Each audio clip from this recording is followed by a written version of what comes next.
inflation and your prices. Hi, I'm Brian Pombo. Welcome back to Brian J. Pombo Live.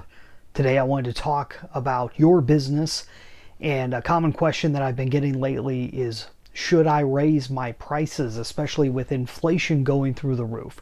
So what's inflation? Okay, first off, let's just all get on the same page. When we're talking inflation, what we're talking about is that the value of the dollar is being depressed, and which makes everything go up in price. So everything all at once is going up in price. So most things are going up higher. You're just paying more for a whole lot. And there's a whole lot of reasons about what goes into that. I'm not going to get into the economics or all the arguments about what causes it, but it is happening. We are paying more for everything. So should you feel guilty about raising your prices? Because aren't you going along with the process if that's the case? Hey, if you can go along without raising prices and it doesn't make a big deal to your bottom line, fine, go for it. Then it's not an argument. But if you're feeling the crunch really bad and it's going to come down to laying people off or doing a whole lot of other things that you just don't want to do, maybe even cutting back on the quality of your product or service, that's not a negotiation. For me, if prices are going up, prices are going up. You can't take responsibility for the fact that prices are going up.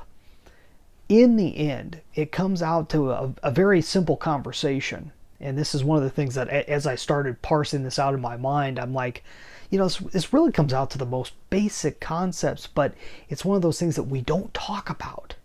Especially in America. If you're in America, these type of things we usually don't cover because it's not seen as good to be raising prices. Like, we should be really fighting raising prices. But here's how you got to see it. As a business owner, and we're going to talk about the consumer, but as the producer, as the person that has something for sale, your job is to make the most amount of profit for yourself, for your investors, for any other owners that you have involved, anybody that you owe money to or what have you. Your job is to make that money and as much of it as possible for as little resources as possible. Resources include time, it includes capital, it includes time of others, it includes employees, all these things, all the things that it takes to make whatever it is that you're selling. Your job is to get the most for the least. And you say, wow, that's really rude. That's really slimy capitalism and so forth. But flip it on its head. Okay, let's look at it from the consumer standpoint. Nobody ever says that the consumer is greedy because they want the most amount of resources for the least amount of money. Okay?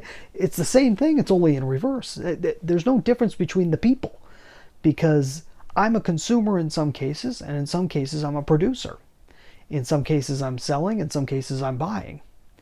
And the same with most people. Most people are producing something. Now, they may not be producing it on a retail level.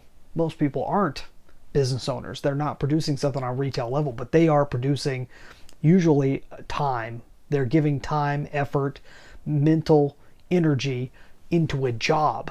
They are selling their time for a certain amount of money. And in that case also, if you look at it from that perspective, they are looking to give the least amount of resources, their time, their effort, their mentality, their hopes, dreams, and life.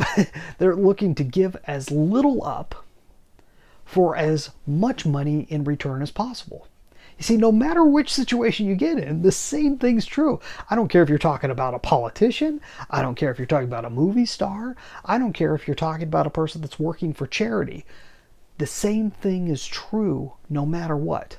People want the most for the least as much as possible. As long as we're all doing that at the same time and we all realize and we don't act like that isn't the case.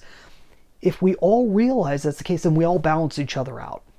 We all have to meet part halfway or what have you, unless we really come up with a very high-end product or service for a low number of resources. But when you're going out to get a product or service, you don't care if it's a high end, if it's something that you really want and it's the only thing that can do it, then the amount of money does not matter as much. You certainly don't care what type of resources it took to create it. What matters is that it does the job. If it took one person to go in their garage and toss a bunch of things together and create a car, but this car is guaranteed, it will last you forever. When it gets in a car accident, it won't even dent. You just take the most absurd scenario, just the absolute perfect scenario when it comes to a car. Okay, how much more are you willing to pay for that car than you would any other car if you had the resources? And the plain fact of the matter, you don't care whether one guy made it or 10 guys made it or 100 people made it. You don't care how much money it took to create it. What you want is the end product. We're getting way far off of here from inflation and so forth, but if you understand that what matters is, are people going to continue purchasing what you're offering for whatever price that you're putting it at? And in most cases, I have found that if you're offering a high quality product, it doesn't have to be the highest quality, but if you are offering a high quality product or service, and you in most cases you do not have your prices high enough, because we usually pull our prices out of thin air, if you could say.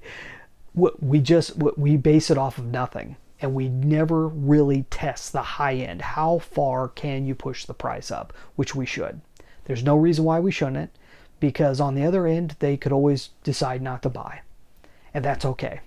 And you can always offer a money back guarantee if you're really concerned about people, not liking the end result or giving you a bad review or what have you.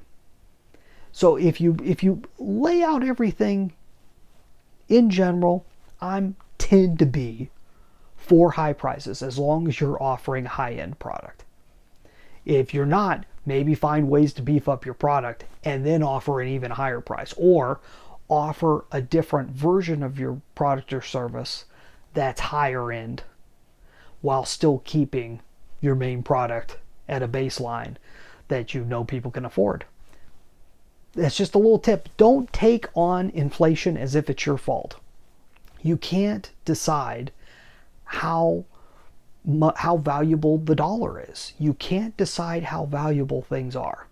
You have to go with the flow. We're all in this together, and we kind of all have to do our own thing at the same time. While we're in it together, we all have to look out for ourselves. So go out there, raise your prices, see if it works.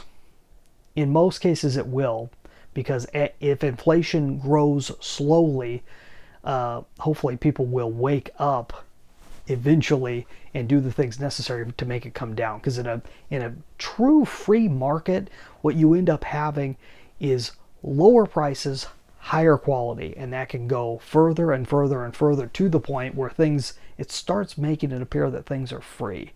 And we've done a whole lot of that in the past, and we'll talk about that in the future sometime. But that's all I got for tonight. Hey, if you're looking for strategies that you can use in your business, not just these principles that are very basic, go check out my book, 9 Ways to Amazon Proof Your Business. You can get a free copy at amazonproofbook.com. That's all I got. You have a great night. In the meantime, get out there and let the magic happen.